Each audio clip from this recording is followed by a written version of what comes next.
The Game: Penetrating the Secret Society of Pickup Artists by Neil Strauss.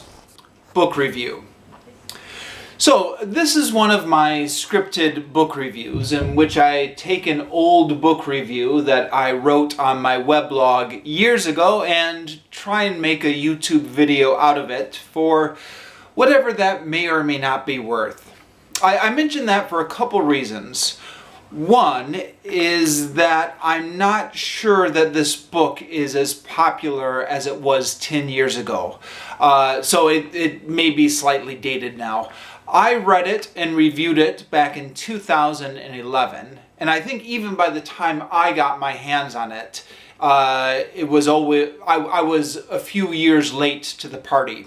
According to Wikipedia, the book came out in 2005 and reached the height of its popularity in 2007.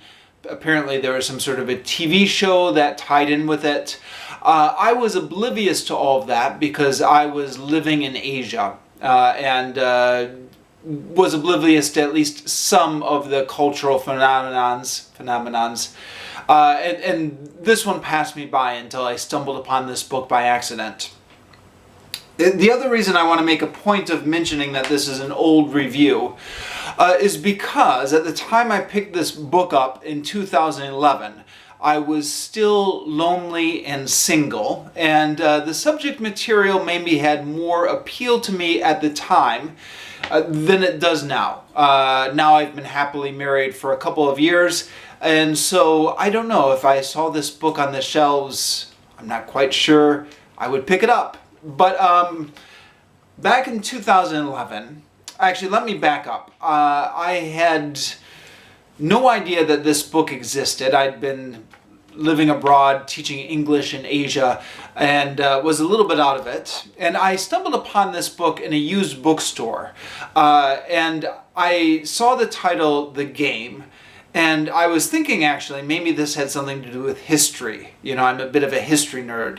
So I was thinking maybe it had to do something with like the Great Game, the rivalry between England and Russia over Afghanistan, or, you know, some sort of history-related theme. Lots of all these games in history, right?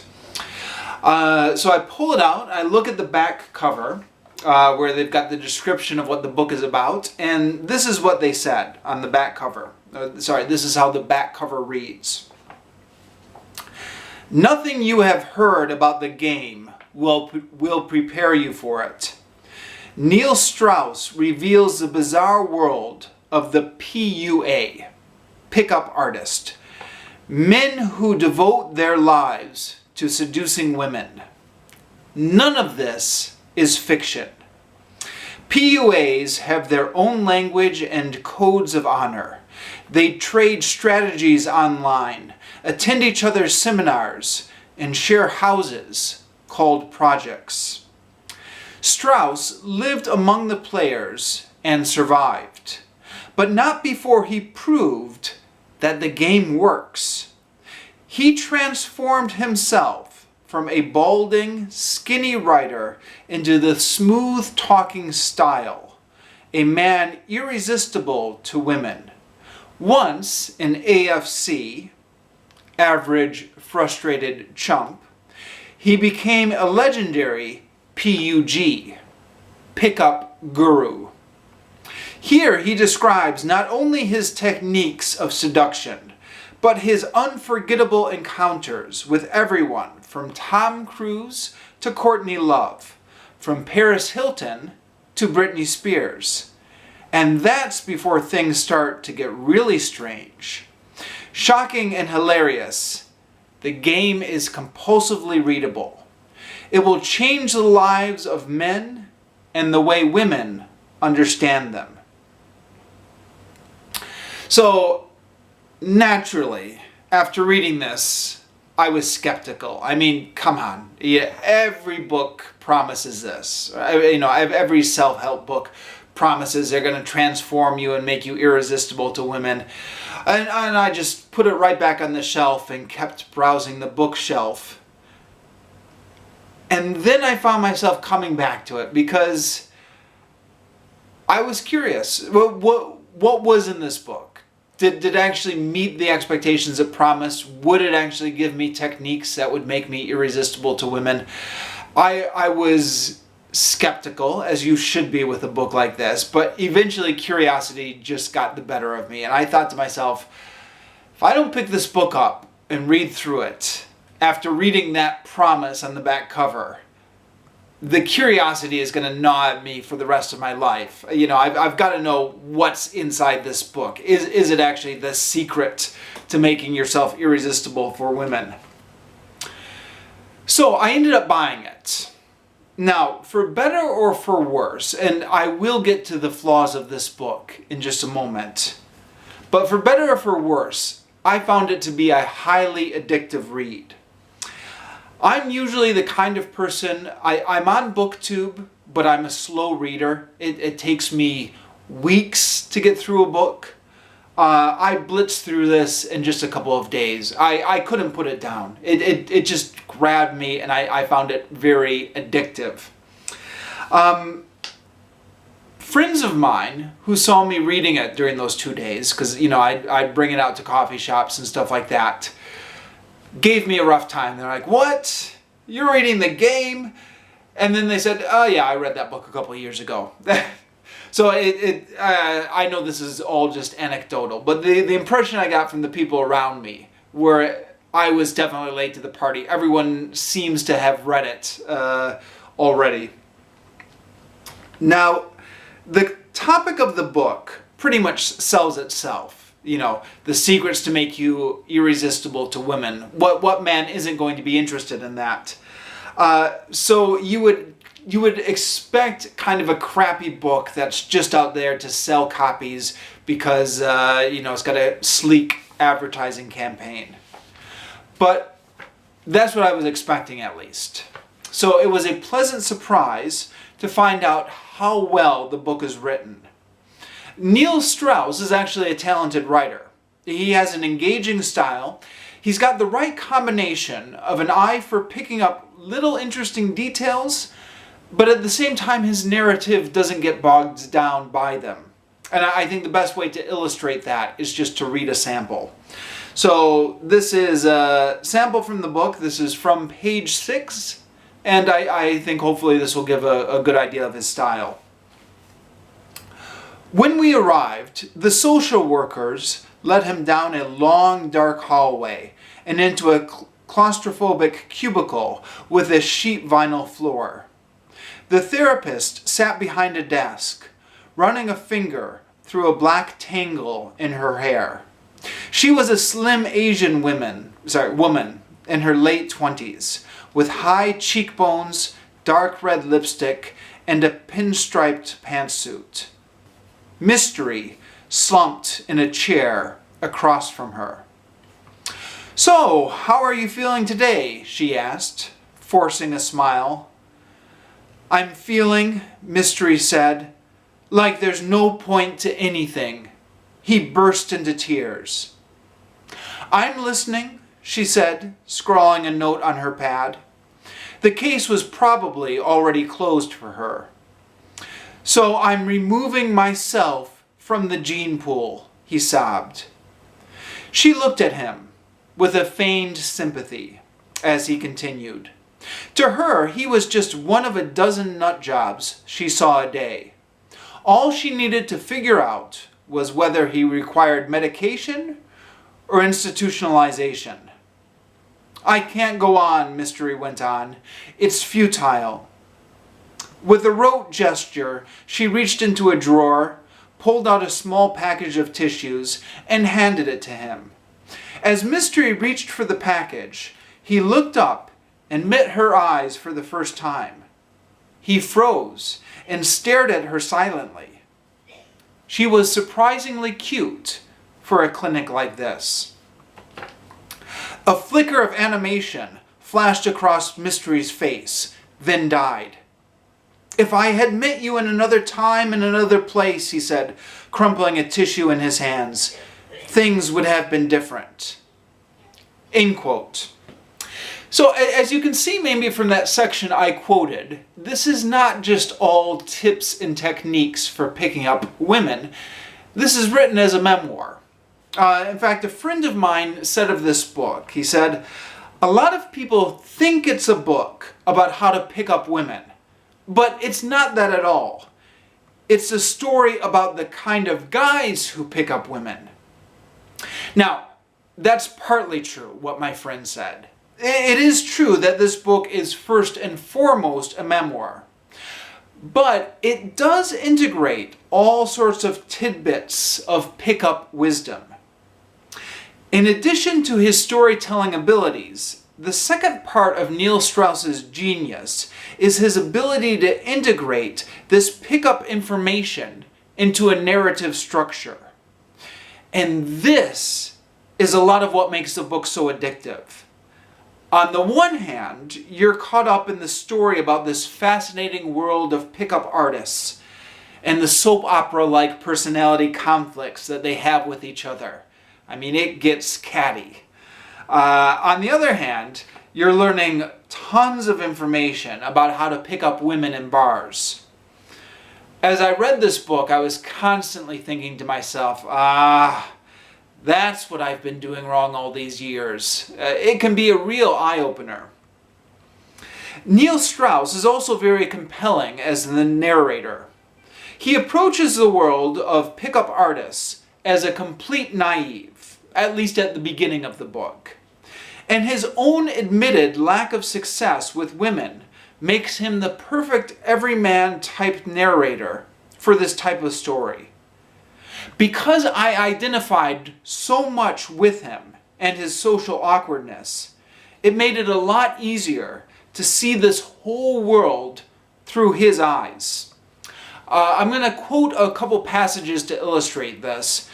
These come from pages 16 and then later from page 21. Quote, "It is no easy feat to sign up for a workshop dedicated to picking up women. To do so is to acknowledge defeat, inferiority, and inadequacy. It is to finally admit to yourself that after all these years of being sexually active, or at least sexually cognizant, you have not grown up and figured it out. Those who ask for help are often those who have failed to do something for themselves. So, if drug addicts go to rehab and the violent go to anger management class, then social retards go to pickup school. A man has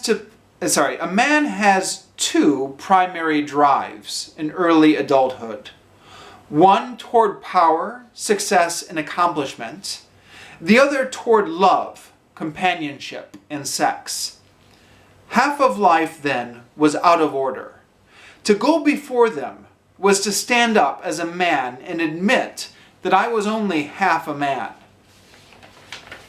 The reason we were here at this workshop was that our parents and friends had failed us.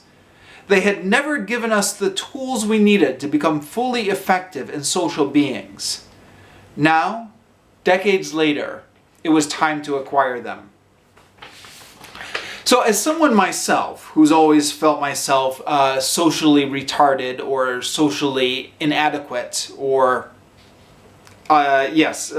very much the way Neil Strauss describes himself, has been my own self-impression for years.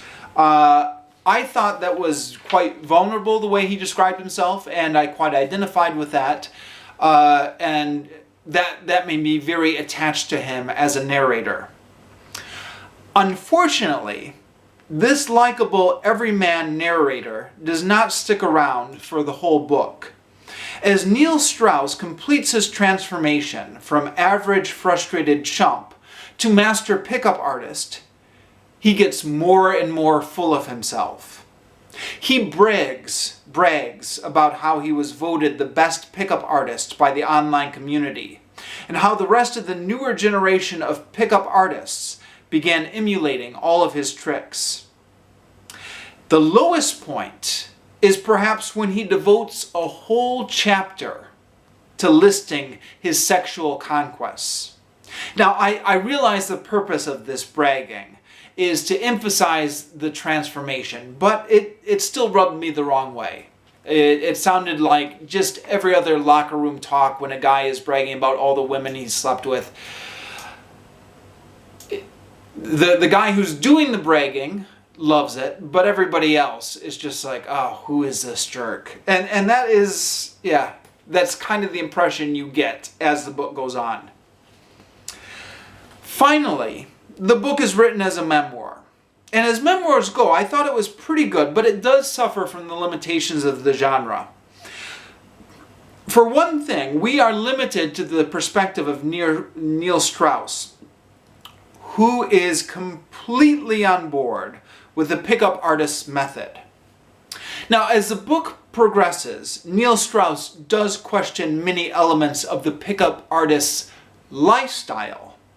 He questions whether the obsession with finding routines and programs to pick up women turns men into social robots. He questions if the obsession with picking up women comes at the expense of developing a well-rounded personality, particularly with the younger members of the pickup community, the guys who are in their late teens or early 20s. Who lack life experience, Neil Strauss questions, and tend to just kind of get on this one track with the pickup artists. He questions whether any of them are any good at holding down a long-term girlfriend. So the same strategies that you use to pick up a woman in the bar may not be necessarily the same skills needed to find a happy long-term relationship. And he details how many of these pickup artists are narcissists or control freaks. I mean, like I said, we do get into the personality conflicts of all these pickup artists in this memoir. But the one thing that he never questions is that he never questions that these methods work. In his view, these methods definitely work to pick up girls. And he doesn't seem to question the transformation. So even the most socially backward person, by attending these workshops and practicing these techniques, will grow into a confident person able to pick up girls. At least that's the view you get from this book. Now, I've got to admit, this book was about my limit. I mean, I didn't pursue the pickup artist lifestyle any more than reading this book. So I did not go to the seminars, I did not go to the workshops, I did not seek out the online forums where pickup artists are supposedly trading tricks. So I never ran the experiment. I just kind of read the book and then, you know, I picked up one or two things from it, but I never got fully into it. So I never ran the experiment, but I am skeptical that these tips and techniques that the pickup artists teach have as much transformative value as he says they do. I don't know, but I'm skeptical. If one were inclined to be cynical, you could almost read this book as one long infomercial. So Neil Strauss, at least at the time this book came out, was still very much engaged in the business of the pickup artist community. He was selling other books, supplementary books to this. He was selling DVD courses. I think since then he's walked away from that lifestyle completely. I don't know, I've not really followed it. But you do kind of get the impression that maybe his unquestioning view of the success of the seduction techniques could be his desire to drum up more business. For that matter, if you wanted to be really cynical, and I'm not even sure I believe this, I'm just playing devil's advocate, but just throwing this out, you could almost read this book as not only a way to drum up business for himself, but a way to discredit all his business rivals, because nobody comes off in this book as likable except Neil Strauss himself. Well, no, Neil Strauss comes off as a bit of a braggart, as I said before. But in all the personality conflicts he gets into with the other pickup artists, he comes off as the only sane person in the whole story. everyone else is completely at fault except for him.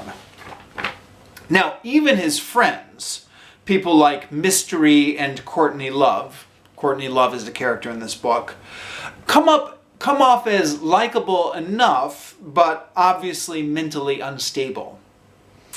But his rivals, two guys who go by the name of Tyler Durden and Papa, which is not their real names, but if you do a search for them, you can find that they are these pen names or pseudonyms are linked to real people that everybody in the community knows.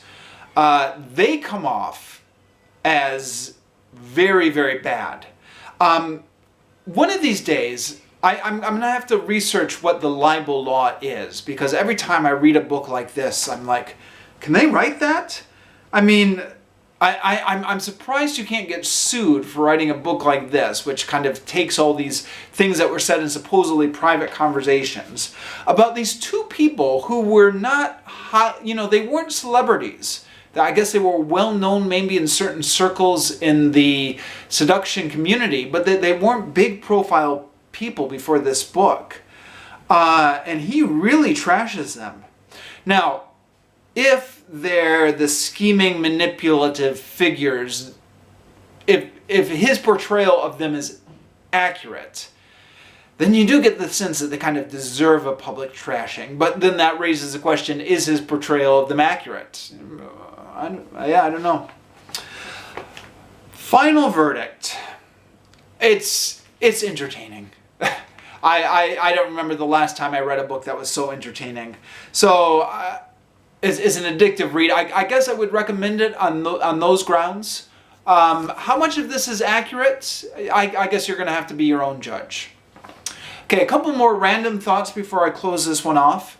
Random thought number one.